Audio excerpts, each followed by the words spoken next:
Hello everyone, welcome to Toyeen Talks. Báwo ló ṣe ń lọ lọ́dọ̀ yín? Okay, this is just a quick one. I'd like to thank you all for watching. Till I'll see you in my next video. Stay safe, stay blessed. I love you all. Bye. Hey, your commas of you. Yes, sir. No be juju be that. I was going through a lot in that conversation. Kò easy o. Yomi kì í ṣe pé attacking him with the rug. Kò ṣe kókó sáyé fún o. Kó tó bá fi distract àwọn kókó sáyé ṣe ni o. Kò ṣe kókó sáyé fún o. Ẹ jẹ́ ká gbọ́ bẹ̀ yẹn dáadáa. Tí wọ́n wá bó ti sọ Ẹ jẹ́ ká gbọ́ bẹ̀ yẹn díẹ̀. Bí wọ́n ṣe lọ ń dárò ọ̀pọ̀ ní pé ìwọ̀n fẹ́ mi lówó lọ́sàn-án lèmi ṣe ń support ẹ̀. Kí ni ti fẹ́ ṣe kí ni? Pé sáyẹn tèmi ń tèkì pẹ̀lú bàbá ní 100 ni. Ó yẹ that's why ni wọ́n ṣe lọ ń dárò ọ̀pọ̀ ní pé ìwọ̀n fẹ́ mi lówó lọ́sàn-án lèmi ṣe ń support ẹ̀. Mo fẹ́ ká túbẹ̀ yẹn gbọ́ ni ó fọ́ ni. Because wọ́n mọ̀ pé wọ́n orí akó ìbí tí mo pọ́ìntì tí wọ́n ní ìdíbẹ̀ kù. níbi àtẹ ẹja níbi kí o ta sí bàbá ó yẹ dáṣàgbọ́n ni mo ṣe ń lo píṣọ bàbá yẹn ní pé kó ba lè mọ̀ síbẹ̀ yẹn ti kọjá ni. àwa wà gẹ̀ẹ́sì ní oṣù bọ́bà. Ibẹ̀ yẹn ti kọjá mo fẹ́ ká gbọ́ bẹ̀ yẹn. Fame it's about likability. It's about who can do something that people will love more. A máa gbọ́ bẹ̀ yẹn. Èmi mọ̀ pé ìkọ̀kọ̀ ni wọ́n wá kò ṣe kòkò bú bàbá yẹn ni wọ́n wá nǹkan tó ń wá nìyẹn. Bàbá tá a tún pẹ̀. Wọ́n yẹ pé ìtọ́ ṣe ẹ̀gbẹ́ pé attacking is gonna be wrong o. Nítorí sáà fẹ́ ṣe ni o, kò ṣe pé kí ni bá gbé. Bàbá ti sáà àwọn nǹkan tá a fẹ́ ṣe ni o. Kò ṣe kókó sáyè fún o. Tí wọ́n ṣe wá ń bá mi jà lẹ́nu sí Yomi bá ti bàbá jẹ́ di mísíkì náà ní kìí ṣe sùúrù. Ẹni tó níbi ìdílé wọ́n rí pé ó ti fẹ́ gba ìyẹn ló fẹ́ rà kúrò lára yẹn. Ó ní competition lọ rí ìwọ́n náà wà bẹ́ẹ̀ bí ẹ̀ ń sìn yẹn. Social media is about fame and it's about likability. It's about who can do something that people will love more. Kan tó jáde wọ́n sì ní tí wò sí ọ̀nà sáyẹn pé wọ́n mọ̀ pé sáyẹn tẹ́ 100 ni. Ó yẹ that's why ni wọ́n ṣe lọ ń dárò ọ̀pọ̀ ní pé ìwọ̀n fẹ́ mi lówó lọ́sàn-án lèmi ṣe ń support ẹ̀ báyìí. Because wọ́n orí akó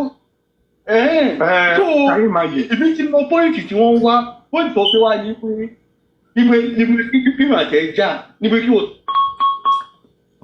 Ó yẹ dáṣàgbọ́n ni mo ṣe ń lo píṣọ bàbá yẹn ní pé. Mo fẹ́ kó jẹ́ kó dórí 30 á play tó kù bàbá ó sì máa kú 27 minutes. Àwa sì wà pẹ̀lú bàbá yìí. Ẹ ká play dé 30. Mo ṣe ń lo píṣọ bàbá yẹn fún àwọn pé nù kó ba lè mọ̀ pé táwọn bá wá against Bukky Jesse àtàwọn ọmú ìlú wa àwa sì wà pẹ̀lú bàbá. Ìwọ kan tó ń dùn wọn sí nìyẹn. The music ṣé bàbá yìí wá padà fọ́kọ̀ báyìí. Okay, ṣé Bukky Jesse tó ti ń tẹ́sí bàbá pẹ̀lú jail? Pẹ̀lú jail Bukky Jesse àti Ishaq. Wọ́n ti ṣọlọ ní. Wọ́n ti ṣe ọ̀rọ̀ báyẹn wọ́n ṣọlọ lápá mi kan. Títọ́ bàbá wọ́n ṣọlọ lápá mi kan. Ẹgbọ́n ṣọlọ owó lẹ́tọ́wọ́ bàbá yín bọ̀ o.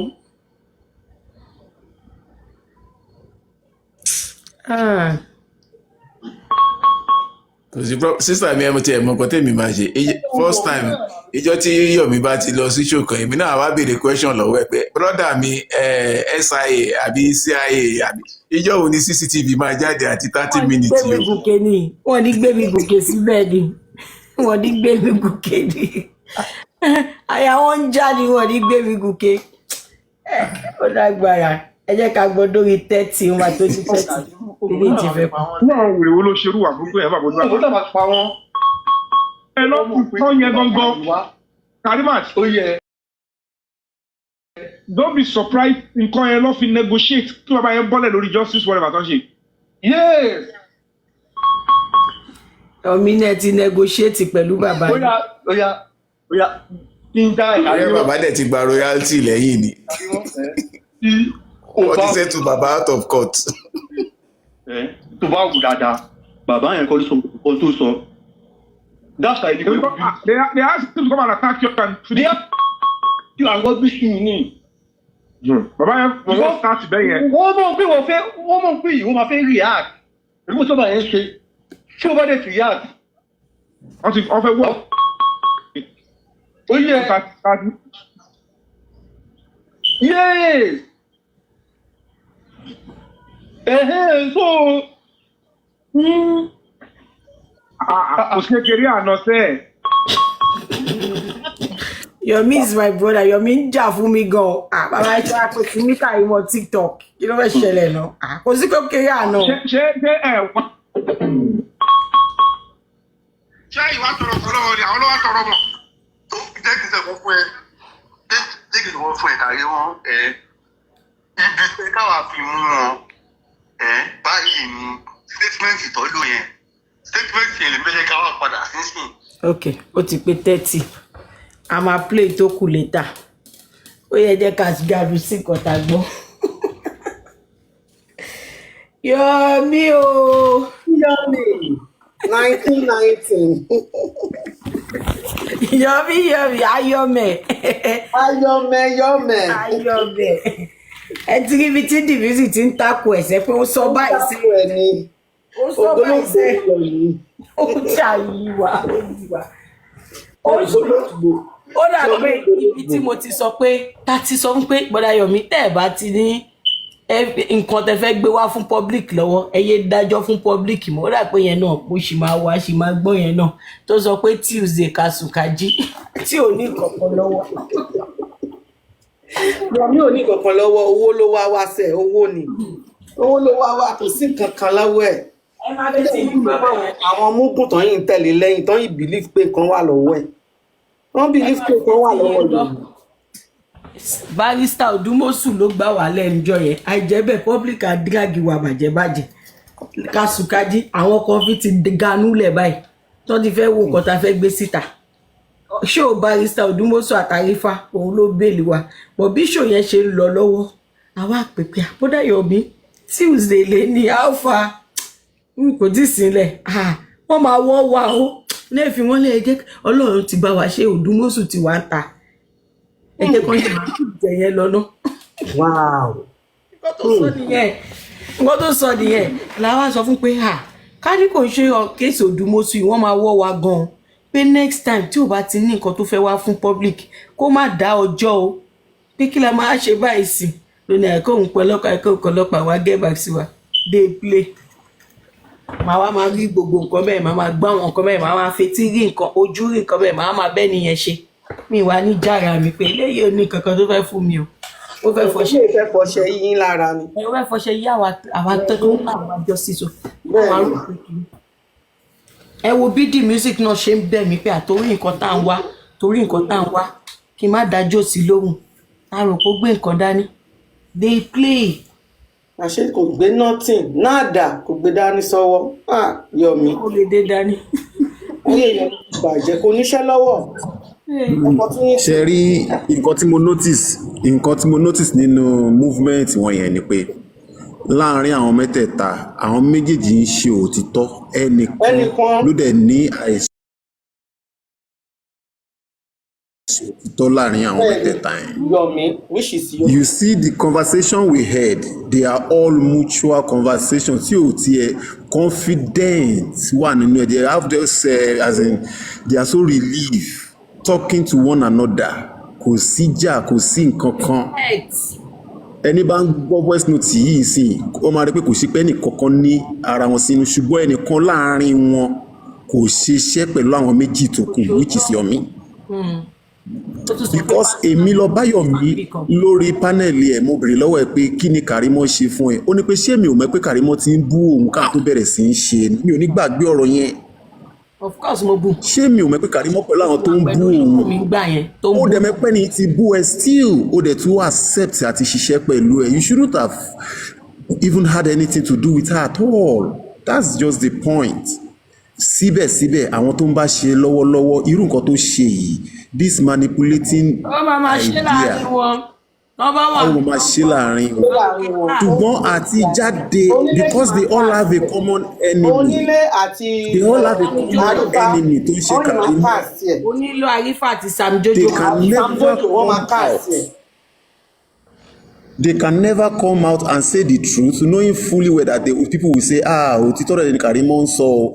That is why tó ṣe máa dàbí sónú ẹ̀kú àmúmọ́ra fún gbogbo wọn. They know nǹkan ṣe wọ́n ṣùgbọ́n wọn lè sọ síta ní ló jẹ́ káwọn ìyá Jókèmí ẹ lè máa sọ fún pé ọ̀gá wa bọ́lẹ̀ kúrò mẹ́yẹ tí Andy náà fún lọ sọ́dọ̀ ìyá Jókèmí jẹ́ pé wá ọ̀gá Yomi aládàáwó mọ́sẹ̀ bọ́lẹ̀ ń bẹ̀. Andy tó ti pa Yomi tẹ́lẹ̀ tó dẹ̀ takú sẹ̀ pé àtẹ̀. So definitely ẹ ti mọ̀ pé ó ti ní nǹkan tó tí táwọn náà ti jọ fà underground. Náà pé ẹ má yẹ ká lọ sọ̀rọ̀ yẹn ta ẹ jẹ́ ká ra. wọ́n tún padà wá tí wọ́n ń béèrè billboard ọ̀gbẹ́ni gbàgbé àdáwó mọ́ kúrò ńbẹ̀ yẹn náà kí ló ṣẹlẹ̀ gangan làwọn yẹn ṣe lọ. àwọn pé òkè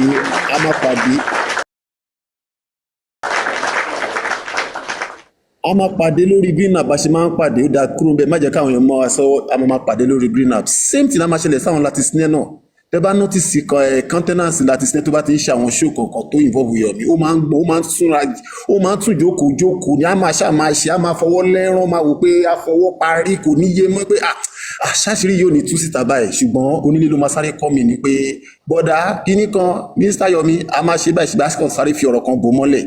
Confirm ẹ ti get ẹ brother yẹn ti ẹgbà all of us láti sinẹ́ tó jẹ́ pé ó máa ń flow gan tó bá ti di ọ̀rọ̀ Yomi akàn ká máa èmi tó jẹ́ pé mi ti ẹ̀mọ̀ kan tó ń lọ máa ní why is this man so cold akàn ní àmà ní àbí lóòótọ́ ni àbí ìgbà tó jẹ́ ìyá ilẹ̀ mọ̀ pé láti sẹ́wọ̀n pé èèyàn bí èmi bí àwọn kan fún orí fẹ́ǹsì òun la ganu sí anything tó ń bá sọ́lẹ̀ báyìí kó tó sọ́tà àti capture àti bí gúdà tí gbogbo ẹ ti capture ayé ó yẹ continue Yomi o. bó ṣe rí náà nìyẹn ṣe ti understand so kán bá wù wọ́n kọ́ gbọ́ tó bá wù wọ́n kọ́ má gbọ́ ilé ìtọ́ tún gbọ́ ń sin mọ́ ẹ pé wọ́n ti jókòó sórí fẹ́ǹsì ọlọ́run má ṣàjẹ́ kí fẹ́ǹsì ré wọn bọ́ so wọ́n ti ganu wọ́n ti gbọ́ lẹ́yìn sìn àwọn tó dẹ̀ máa ń bá wọn ga wọn rìkọ́ọ̀dù kiri wọ́n tún ti rìkọ́ọ̀dù láti wọ́n gbélé wọn lọ́wọ́. wọn tí mo mọ̀ kọ́ lè dáwó fóun ẹ gbọ́ bẹ́ẹ̀. yes na gbogbo ẹ̀ ní kí n má wàá sọ́ta everybody ló gbọ́. kí n fa àwọn èèyàn sórí kọ̀ọ̀kan àárẹ̀ ìjòwó kí la fẹ́ fowó ṣe. àgbọ̀ gbogbo bẹ́ẹ̀. táwọn fowó ṣe ti máa fi àárẹ̀ ìjòwó pẹ̀lú àwọn group of people fún ẹ. àlọ́ lè ní Yomi wá jà kò sí nǹkan kan lọ́wọ́ Yomi. bọ́tà ti bá sọ yẹn sì wá ní báwo ló ṣe máa sọ bẹ́ẹ̀. wọ́n wá ní àìní Yomi. ọ̀rọ̀ tá à ń sọ níbẹ̀ yẹn ọ̀rọ̀ tá à ń sọ níbẹ̀ yẹn tó papọ̀ mọ́rọ̀ owó ṣàwọn kẹ́ tó wáyé pa ń sọ̀rọ̀ owó ló máa sọ̀rọ̀ owó síbẹ̀ ṣàwọn ká sọ̀rọ̀ gbogbo conversation ká sọ̀rọ̀ owó bẹ̀.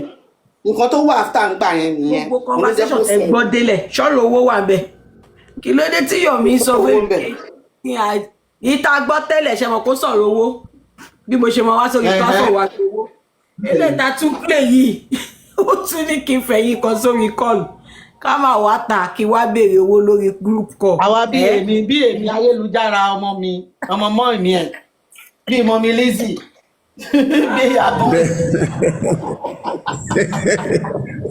kí lọ́ọ́yà Kabiru ẹ jẹ́ kí wá fún ẹ jẹ́ kí n tún chip in calculation kan ṣe nígbà tí Yomi dé tẹ bá count time tí Yomi dé àti time tó padà yìí is a pace of 6 months. ẹ ti mọ̀ pé wà obvious pé time tó wá yẹn ó wá ṣiṣẹ́ ọmọ ẹ̀ ni ó dẹ̀ as in May 1st ó rí pé òun arrive padà sí UK. I don't know if that thing works in the UK actually where there should be a duration of when you can stay outside depending on nǹkan tó bá gbé dání èmi mọ̀ orúkọ tí Yomi gbé dání so ó parí iṣẹ́ yẹn kó lè mú ọmọ yẹn wọlé. Na ó tún ti wá padà sórí platform lẹ́nu nítorí pé ó ti rí pé òun cast ó dẹ̀ ti rí patẹ́gùn tó ti fẹ́ sí díẹ̀ ó tún wá ń gbé wọn condition pé òun tún máa padà sí rìnrìn àwọn orin kan lọ́la ó ti broke so ó dẹ̀ ní àwọn ọmọdé ní láti máa jẹun wíkì náà. tó bá fọdún mẹ́wàá ló wà lọ́wọ́ ẹ̀ kó lè lójú 6 months lọ tó bá jẹ́ pé 6 months kò lè lójú 90 days lọ and ọdún mẹ́wàá ṣá owó náà ló máa fi ṣọdún mẹ́wàá. Bó ṣe rí lọ́dọ̀ wa náà nílò tó ó lè jọdún mẹ́wàá ló wà lọ́wọ́ ẹ̀ bọ́ ọmọ yẹn ń sìn kò lè jẹ́ kọ́ ọmọ yẹn lò ju 90 days lọ àyàfi tó bá yẹ kó bá ti rẹ́ ní invite ọmọ yẹn tó ti fọ́mọ yẹn ní. ìròpọ̀ ọmọ yẹn fẹ́ padà. ó ń lọ fọ́mọ yẹn lẹ̀ lọ́mọ yẹn legal ni bóyá ó dẹ̀ ti adopt ọmọ yẹn fún a lè sọ bóyá wọ́n ti bá adopt ọmọ yẹn láti Naija ṣe understand kó fi ọmọ yẹn wọlé. But whatever. despite gbogbo táwọn tí wàá gbọ́n sìn no gbogbo táwọn yẹn dẹ̀ ti ń rí tó ti ń gbọ́n sìn á tún wá padà wá sí wọn lọ́wọ́ á tún wá bẹ̀rẹ̀ sí máa náwó fún ẹ wá padà wá máa sọ wípé ẹnìkan kó fámìlì òun.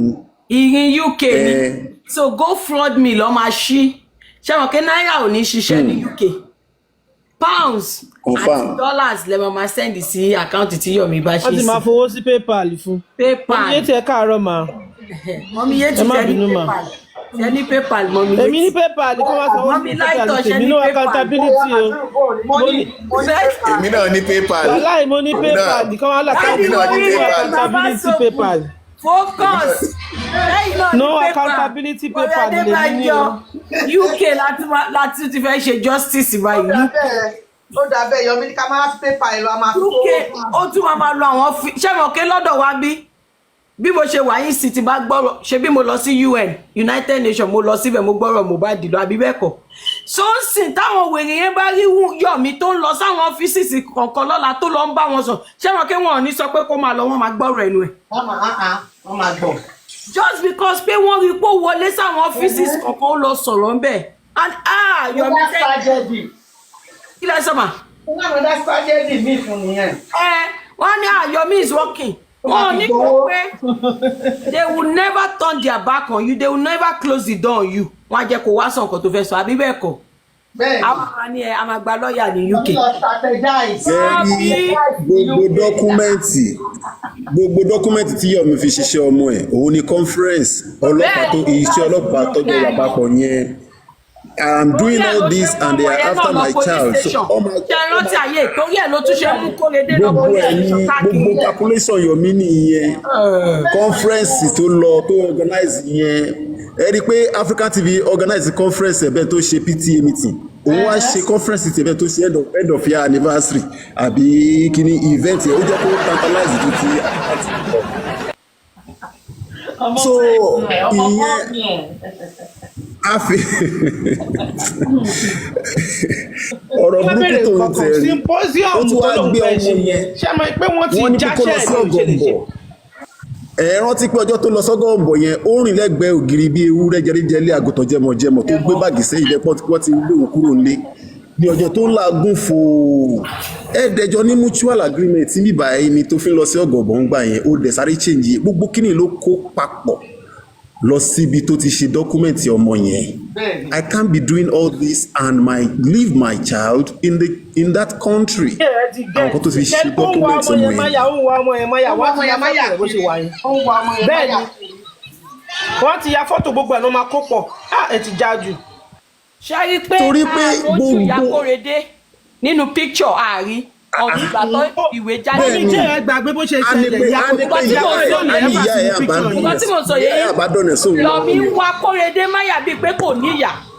bẹ́ẹ̀ ni wọ́n gbà tó dé ìmọ̀ ní single parent. àrí tí Ìyákórèdé ń smile pa kò sí nǹkan tó ṣe Ìyákórèdé náà kí ló dé tó wá. ẹlẹ́ ìmájì ó tún lọ ń dá ṣe PTA meeting ó mọ gbogbo nǹkan tó ń ṣe. éèjì tí Kórèdé wà yẹn éèjì tọmọ nídìí ìyá wọn jù nìyẹn. ìyá wọn jù ni. Why did you take him away from his mother at that age? So girl here is not in the picture at all. Gbogbo nǹkan tó ń ṣẹlẹ̀ ọmọ yẹn sínú picture yẹn rárá. ó wà bẹ́ẹ̀ gbà ìyẹn ìyàwó. ó wà bẹ́ẹ̀ má sọ bẹ́ẹ̀. mo mí pé fún àwọn ìjọba fún nǹkan tó tò ní. fún nǹkan tó tò ní. single father ní bó ṣe wà yẹn. ṣó yẹ yín. Grace mọ̀ wọ́n jọ pa wọ́n jọ kún ni. Grace mọ̀ single father ní fáwọn èèyàn ní embassy single father ní. Of course Mayegun nǹkan tá à ń sọ náà nìyẹn ìyẹn máa ti fún concept pé go on sọ̀hún ṣèbí káyọ̀ ọmọ òun lè dà ní. Ẹ̀gbọ́n tó bọ́ta tó fẹ́ pé Akórèdé òun lọ́nà ìjọ. Akórèdé bọ̀bọ̀ Grace má gọ̀ bó ṣe wà yẹn ó lè má rántí ẹ mọ́ kí wọ́n náà move on. sọ ní UK daddy is coming back for you I'm sorry. for you ní dààmú ìgbà tẹ́ ń sọ̀rọ̀ mi fẹ́ chipping ni mi fẹ́ break yín ni mo rántí ọ̀rọ̀ yẹn pé ó dẹ̀ sọ o ó make statement kan pé Akorede bọ̀bọ̀ daddy is coming back for you I'm sorry for what I'm making you go through. He said it. Ayé ẹ má bínú sáré pé mo ṣáà ń jáwọ́ ní ọ̀rọ̀ yìí ẹ má bínú. ọmọ máa ní continue.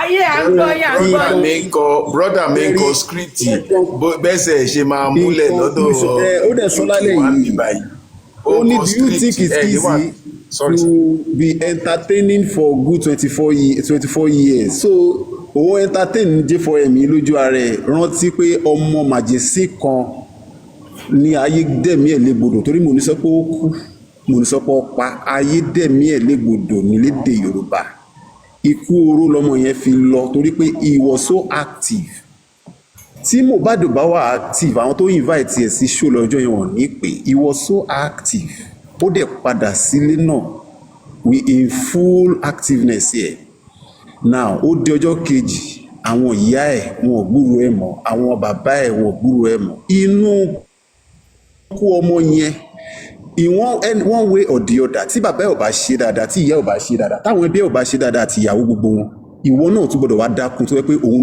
inú ẹ̀ ló ti máa feel pé ó máa fẹ́ fi ṣe ọmọ títí ẹ̀ náà ó fẹ́ fi ayọ̀ sí ọkàn ayé ọmọ tiẹ̀ ẹni bá dẹ̀ notice ọmọ Yomi lọ́jọ́ yẹn bó ṣe ọmọ age tó bá I think it should be around that 4 years or so ọmọ yẹn ò ní kò ní ọdún mẹ́ta fine kò ní good parental attention kò ní good parental ó bèrè sí where are you ó ní where are you ó ní wọ́n bèrè where are you ẹnìkan ṣẹ̀ṣẹ̀ sọ London yẹn sí ọmọ yẹn lẹ́nu ni ọmọ yẹn ò ní good attention. Where did I take you to? Where did I bring you to? ó ń ṣeré pàtí tiẹ̀ ni ọmọ 2 years old mi gan máa dárúkọ bí tó wà torí pé wọ́n ti máa kọ́ sí létí. dáadáa. Kórèdé nìkan ọmọ Yomi tó wà Nàìjíríà mo parọ́ àbí gbogbo ọmọ ẹ̀ tó kù. ọmọbìnrin ẹ̀ UK ló wà. UK ní gbogbo ọmọ ẹ̀ tó kù wà Kórèdé nìkan ló wà Nàìjíríà so ó ṣẹ̀rí bí mu wọlé ni láyé Mohbad. mọ́mí jẹ́ àbíkẹ́ tẹ mú dání yẹn ẹ gbọ́dọ̀ kọrin nǹkan sí létí lẹ́nu ọjọ́ méjì kẹ́ má béèrè lọ́wọ́ ẹ̀ á sọ síta. You were here. Jordan did not know you were going to call him okay defend your science as a scientist ó dẹ̀ bẹ̀rẹ̀ sí fún wa ní science kì í ní bíbá ẹ̀ níjẹta àbánà. Do you understand? Nǹkan tí mi mú jáde ni pé the socialization tó ń pè the first learning from home Kórèdé ti láàkì. The first learning from home Kórèdé yẹn láàkì. Now wọ́n láti ẹ̀ ń kọ́ oyè òtò mọ́mí ẹ̀ ń kọ́ oyè òtò nǹkan tó fi tíṣì. Exactly bẹ́ẹ̀ ni mẹ́rin ọmọ yóò gbọ́dọ̀ ìwọ́n fi pé bí o lè kó gbogbo owó yẹn jọ kó lè fẹ́ rí ayọ̀ lórí ọmọ tuntun náà. kò lọ sí proper nursery school because ṣẹlẹ̀ àwọn òyìnbó both parents náà ní stable life. kò ní stable life àwọn méjèèjì wọ́n dá wọn ní stable life. tọ́ba wá ní pé àbàbẹ́ ẹ̀dẹ́ dúró ìyá ẹ̀dẹ́ dá kí ló táyé mọ́ ní báyìí wọn ò ní máa pé ẹni bá ti ṣe é. nursery school náà máa ti ń gbóyìnbó tó máa ń sọ ní Nàìjíríà yìí nursery school ṣẹ́ni foundation wọn nursery school ni tó máa ń lọ sí good nursery school ó máa tẹ̀ lára wọn. bẹ́ẹ̀ ni ó máa ń tẹ̀ lára wọn. wọ́n fi ń pe mọ́mí dáàdì àwọn tó yí mo sọ wọ́n sí school 2 years. nípa àsìkò tó ń gbé Kórèdé kiri yẹn ó yẹ kí Kórèdé wà ní school. ó ń fi jàjà gbára ni ó fi ń jàjà gbára ni. kò dẹ̀ fún Grace náà lò bí Grace náà pariwo síta pé kò fóun lówó. kò fún lówó kò ń tọ́jú ẹ̀. kò tọ́jú ẹ̀ ọkàn gbọ́ ọmọ yẹn ọkàn gbọ́ àwọn ọmọ yẹn ọkàn gbọ́ ọmọ yẹn sáàrin ara wọn ni. ọmọ sáàrin wọn sáàrin ara wọn àtọ́pọ̀ àtìyàwó wọn. àwa gbọ́ ọmọ ọlọ́mọ á gbé lọ police station àwa amáyà àṣé ó ní nǹkan tó ń tò fún Yomi ó ti dá. wọ́n gba fọ́tò kó lè sọ pé òun àti Kórèdé jọ wà ní sùúrù. ó wá tẹ ọmọ sílẹ̀ ńlẹ̀ gbogbo yẹn náà á níyà ń jẹ́ àwọn gbé sá lọ.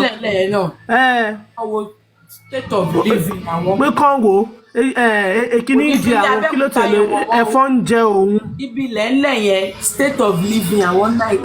ó ní òun ò tó ẹni tó ń gbénu ilé òun kọ́lé sílẹ̀ òun ò lè gbénu ẹ̀. ìyà tó jẹ mọ́ mi mà jẹ dáàdì mi kò ní dákú láti kó wá jẹ mí. Kóredé nìkan lọmọ ẹ̀ tó wà Nàìjíríà gbogbo àwọn tó kù UK lọ wà. even yìí tó kọ́kọ́ bí ìgbà tó wà ní secondary school tí ò ti jáde high school tó fọmọ lọ́mọ lóyún ìyẹn náà wà ní UK ìyá ọmọ yẹn gbé ọmọ yẹn sá fún un gbá òyìnbó tún bímọ fún náà. òyìnbó ló máa bóbìnrin fún ọkùnrin ní ọmọ alákọ̀ọ́kọ́ yẹn. òyìnbó yóò bímọ fún ẹ ṣọ. bẹ́ẹ̀ni ṣe ń gbọ́ náà kan náà bímọ fún ní UK bóyá obìnrin lẹ́nu yẹn. òyìnbó yóò bímọ fún lẹ́dí tó bímọ fún dúdú báyìí pẹlẹbẹ ló lè ti wá sanra o Naija ni ó wà UK. that means pé dúdú yẹn ló bí mo mọ̀ pé èmi mọ̀ pa obìnrin ọmọbìnrin yẹn lè mímọ̀ UK. ọmọ méjì nìyẹn bí fún ṣá. obìnrin lè mímọ̀ pò ní UK. ọmọ méjì nìyẹn bí fún UK lọ́dẹ̀ wà. aspect kan wà nìyẹn táwa ní Yomi ti ń rárí wá UK ni ó ti pẹ́ tó ti ń wọ UK o. tó ní pé òun ní ọdún mẹ́wàá ló máa wà lọ́wọ́ ó ti pẹ́ tó ti ń wá UK. ta ni personal person yẹn tó wá sọ pé ó ṣì kẹrin wà kájọ ń wá CCTV personal person yẹn ò dẹ̀ yọjú síta kò dẹ̀ sọ fáwọn public. èmi ó lé mi òun the music and one personal person ò dẹ̀ bá wa sọ̀rọ̀ rí. yàtọ̀ sí yẹn ẹni tó tún wà ní UK obìnrin tó ń dé sọ́dọ̀ ẹ̀ ó sọ fún mi pé yẹn náà tún pẹ̀lú ọjẹ́ mélòó ajẹ́ 5. who are these people? that personal person tí kò dárúkọ tó pé personal person ṣé paymaster ni ṣé PS ni ta ni personal person yẹn and at what point ni Yomi bẹ̀rẹ̀ sí ní bá PS sọ̀rọ̀.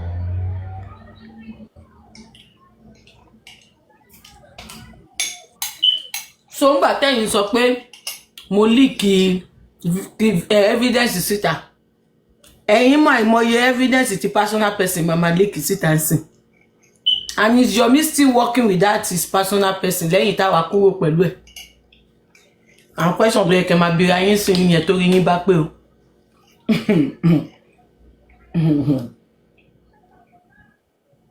Ayọ̀mẹ̀ mo wọ̀ kí ó máa wò mí báyìí pé ló máa ṣe fọ̀tá mi mo wọ̀ kó òun wò mí ó wà bẹ́ òun wò mí ó wá ṣépè fúnra ẹ̀ kò dẹ̀ lè mọ́ èmi CCTV ni mo fẹ́. Yomi Fabiyi baby mama baby mamas ó kí ó dà pé fóyìnbó ó fẹ́ South African white kan. àlọ́ lóyìnbó sẹ́ẹ̀ ó lè yẹn lè má jẹ́ British òbò ó ní funfun kan.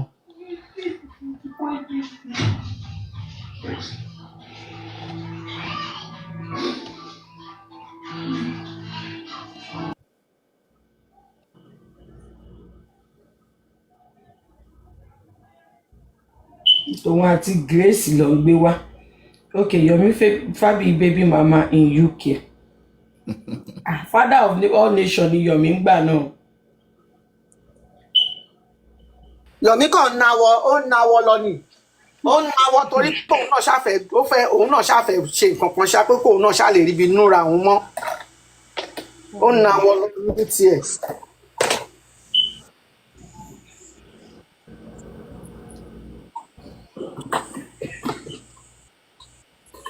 I have been an activist. I am an activist. ìgbà tí Yomi tó ti ń bóbìnrin sùn bọ̀ ni ẹni tó wà ní high school tó lọ ń fóbìnrin lóyún ẹni tó ti jáde high school tí ìyá sì ń tọ́ bàbá sì ń tọ́ ó ti fóbìnrin lóyún. ẹni tó ti lajú sí ṣekúṣe tí ń burúkú ti yùn mọ́ǹdì ń burúkú ó yùn mọ́ǹdì. Yomi very useless man. But sister mi ẹ má bínú ṣé àwọn brothers yìí ṣé wọn mọ̀ pé there's something mo sọ lórí platform kan wọ́n ní kò sí nǹkan tó ń jẹ́ karma tó ṣé àwọn brothers don't they understand pé why do you have to do something like that? I don't àwọn kan náà ló tún ní idea nǹkan tó ń ṣẹlẹ̀ and then you are just taking money from owó onírú owó ọlọ́ta you are using somebody pain to I don't know cash out. find it difficult to Somebody's pain to cash out. àwọn kan náà ló máa ń dáṣà pé kíkà máa tó dé àwọn á ṣì achieve nǹkan táwọn fẹ́ achieve. Wọ́n náà ní ọ̀gá o. Yomi. Àwọn Yomi iṣẹ́ MC ò gbé mọ́. Ó wò pé MC. ojúṣe lọ Pàṣọ ó yẹ já wò òyìnbó ìkọlélẹ̀ ọ̀rọ̀ ọ̀bọ̀ kan lélẹ̀ iṣẹ́ ti. Yeah, a couple of days back, popular actor, filmmaker Yomi Fabiyi via his Instagram page broke the news that he was tired of his 4-year marriage to his British wife, Fran. The incredible action of the Lagos-based thespian has since left tongues wagging and nagging within and outside the industry. In a phone chat with Karimo Weekly on Thursday, November 18, 2016, Fabiyi shed light on the palaver. He spoke on other issues, including the state of the industry. It's shocking when you broke the news of the breakup in your marriage to your British wife, Fran. How did that happen? On interview ẹ̀ ló bá ní ṣé kí n má ka lọ. ìkan túre tí dúdú UK yẹn lélẹ̀ mò ń bọ̀ ẹ má bínú lọ́wọ́ kàbí tẹ́tí mi àìpẹ́ yẹn náà fẹ́ jọ kórè ní. tẹ́tí mi. irọ́ náà ló kú mọ́ àwọn ọmọ yẹn dẹ̀jọ́ kó dédé o. ẹ kó jọ kórè dé ó di mélòó ó di ìyàwó kẹta. ó di kẹta ó máa rí eléyìí ló máa fún níwèé wọ́n ṣe wedding eléyìí tí mò ń ka yìí. kí ni ṣé ẹ kà á délẹ̀ wọ́n fọ́gbà yán gan. picture wà ń bẹ̀ wọ́n ṣèyàwó. ókè bóyá yẹn ló fún mi.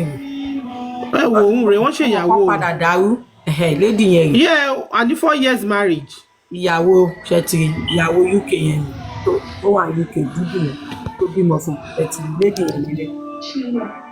òun yẹ 4 years marriage ṣe rí gbàtọ́ lọ registry lélẹ̀. tán lọ registry. okay. yeah. Hello. ń bọ̀ ó jẹ́ ń pa. ló bá ní how did that happen? You know, maybe it's shocking when you broke the news of the break in your marriage to your British wife. How did it happen? Irọ́ náà ló máa pa abẹ́ olóbùkún. Ló bá ní in all honesty. atúnimẹ̀tọ́ mi o. ìyá mẹ́tọ́ mi ń kọ́. ìyàwó mẹ́rin ni Yomi ti fẹ́ ọmọdún mélòó Yomi kò sí o. ṣé ká máa ka news lọ. yes baba eléyìí ò ní jẹ́ àkàwé báyìí nìsín. yes baba I'm coming. I'm talking to my friends. ìyàwó mẹ́rin. yes baba go and get water just had cakes. In all honesty, there were ups and downs in the marriage for a while. At a point, she thought people writing on the internet was really affecting my decision to move over.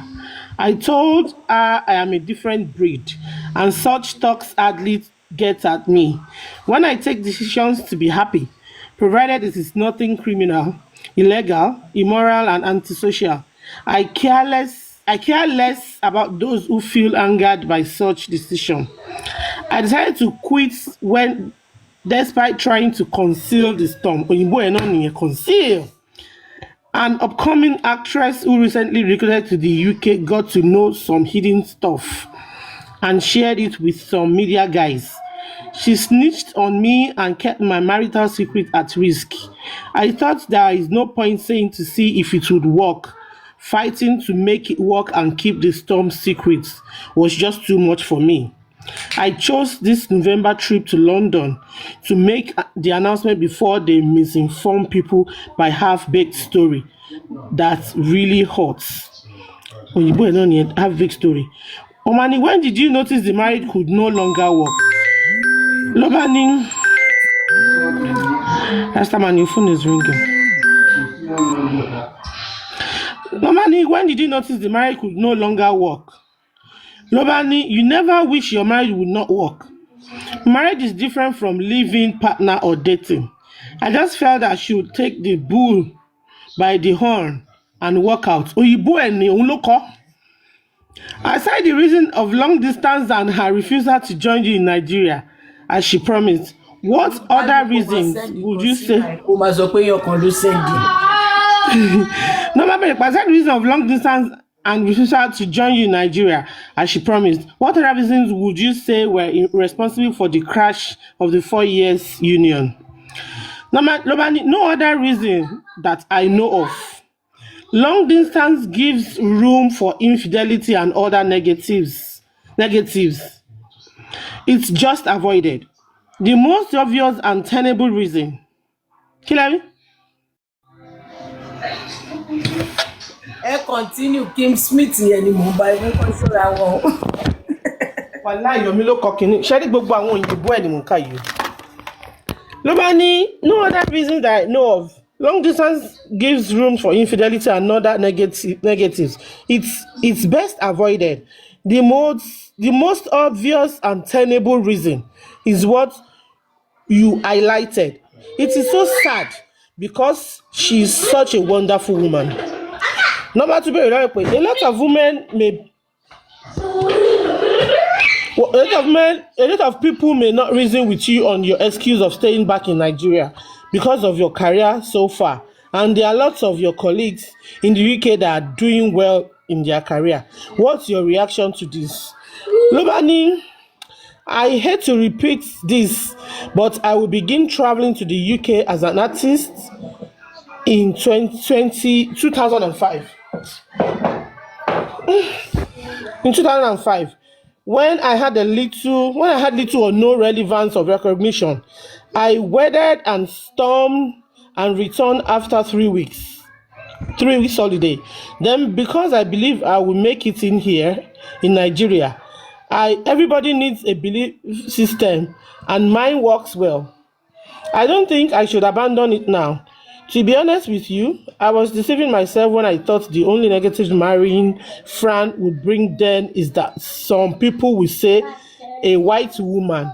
I thought everybody knew I have been traveling to the UK, and as an artist who owes some moral responsibility, I wouldn't have married someone out of greed, really, and make it open. Who does that? But as the case may be, the outlook of my choice looks when those known arranged type, and I almost regret coming honest and public with my marriage plans. Some are even saying you dumped her after using her to perfect all the documents for your British citizenship. How would you react to this? Lobani, majority of those that make comments even lack understanding of how things works. You now see why most comments don't get to me. Òun ló fi gbàwé. To run share all registry. Majority of those that make comments even lack understanding of how this thing works. You now see why most comments don't get to me. You must be articulate. Yomi, you must be articulate and concise to have your comment hit me. Wàláì. Mi ìdí ìbá fún mo ṣe mò ń wá àtọ̀ mò ń wá látẹ̀ nǹkan. Má nà ẹ́ o.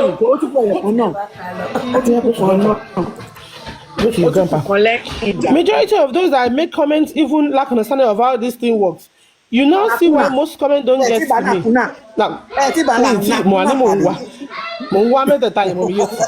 You must be articulate and concise to have your comments hit me.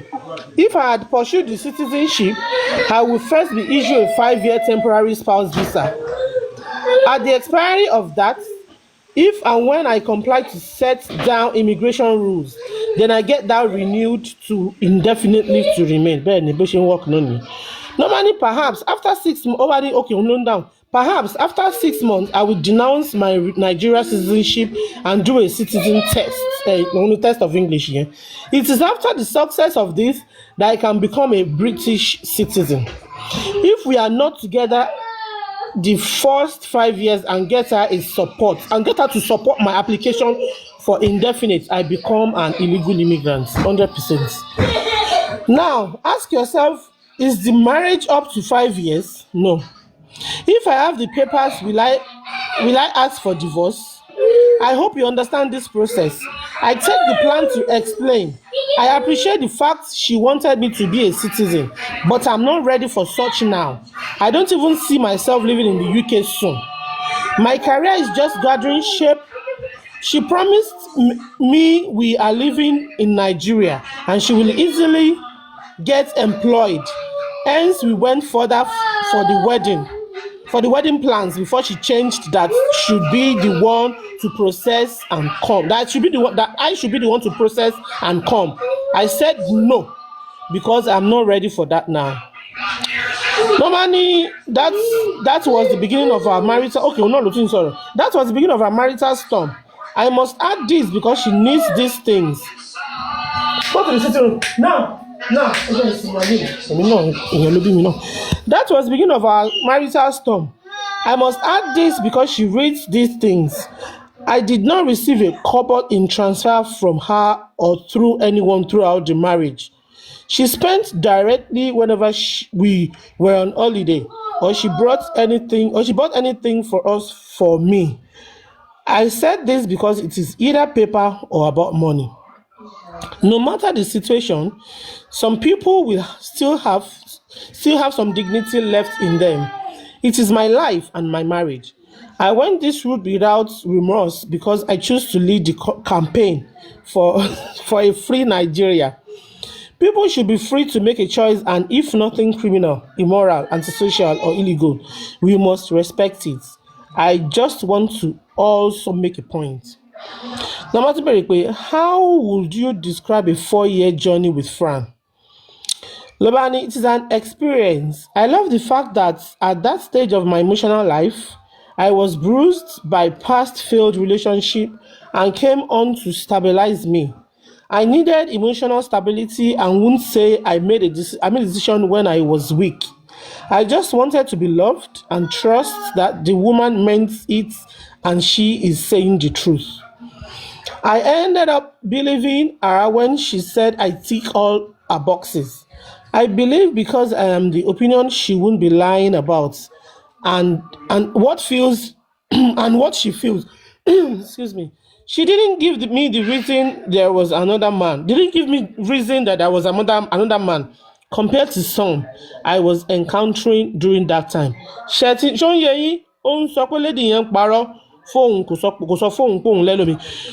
you regret not having a child not having a child for you? I don't enjoy regrets. I only learn from my mistakes because I am human. I am even too real to think regrets. It is just sad that I am indeed very sorry where my nature conflicts and some filming personality some people wish to see me. Some people wish to see. I am very young that time. I'm very young and time heals a lot of things. We shall see. Would you say living apart was largely responsible for not having at least a child together throughout the relationship? Lobani, anything could have happened, but I really want a home. I want to live under the same roof with my wife and kids. Or kid. That is one experience I wish to have with someone I love. I don't want to be living children in really. I don't want to be having children in different countries. Now you have filed for divorce. How is your wife taking it? Lobani, I am yet to file. I discussed with her extensively. I am in the UK at the moment, though returning shortly to Nigeria. I told her I want to move on and how much I appreciate her and everything during the 4 years. Hopefully, she would sign when the papers get to her. Fran is such a pleasant and kind-hearted woman. She is mature and absorbed and absorb the intention with dignity. What lesson did you learn from the crashed relationship? I don't look back too much. If there is any mistake, I will x-ray properly before starting a new relationship. How long will it take to perfect the divorce? Where there is no issue, children, in case of their custody, and there is mutual consent where both sign without argument, it could come faster than expected. It's now the judge's discretion. He or she must review the grounds for dissolution carefully and ensure it is substantive. My lawyer will speak more on that. Normal but the tale is that you took the decision to call it quits with the relationship after having found the Nigerian young lover who you have been dating secretly and planning to wed soon. How true is that, and who is the Nigerian lover? Figments and someone's imagination. It is all lies. I rather sort this one and see it to a logical conclusion before setting up another. If that is the case, trust me, I will say it if I feel comfortable to share. I keep a whole lot of secrets and can be blunt at times. I discuss myself. I don't have time discussing any of my colleagues or other except it connects to me. No time. Or do you have an alternative plan? Unclear with what you mean by another plan. The only plan I have now is that I want to be happy, and there is no sense sticking around in a marriage that is clearly not working again when you have exhausted all civil means to see if it can work. People will always talk, so why bother about them? I try to cover it up, but trust me, I have a weak heart. I won't allow a marital secret to drag me into depression, suicidal, excessive thinking, or drug intake. I have a long way to go in this job. Mama Tiberekbe, tell us a little about what's happening to your career at the moment. Lobani, so far for my career. My career is gathering the desired shape. My career is gathering the desired shape. This year, I have had the following honors and awards. Best Yoruba Film, Yomafa, 2016. Best Actor Nominee, in USA, 2016. Best Producer on City People Awards in 2016. Best Producer in Yoruba Language, African Films Award in London, 2016 as well. These were made possible because of the fans, and I know they love me, but I have them more. I love them more. I love them most. Respect and gratitude for all my cast and crew too. Metomi is now a movie people love, and in 3 weeks I am starting the production of another Crossroad, Agbedemeji, an old school movie with a deep and well plotted storyline. Mama Berekwe, how would you assess the industry now? Wọ́n ti ń sọ̀rọ̀ industry kò kàn wá. Ó ti tán dẹ̀ gbéwò tó kò kàn wá mú. Ẹ ti mute Mọ́mí Jẹ́. Mọ́mí Jẹ́, a máa bínú ẹ̀jẹ̀ ní ẹ sáré sọ̀rọ̀. Hello, Mọ́mí Jẹ́. Ó ti ń sọ̀rọ̀ sí i.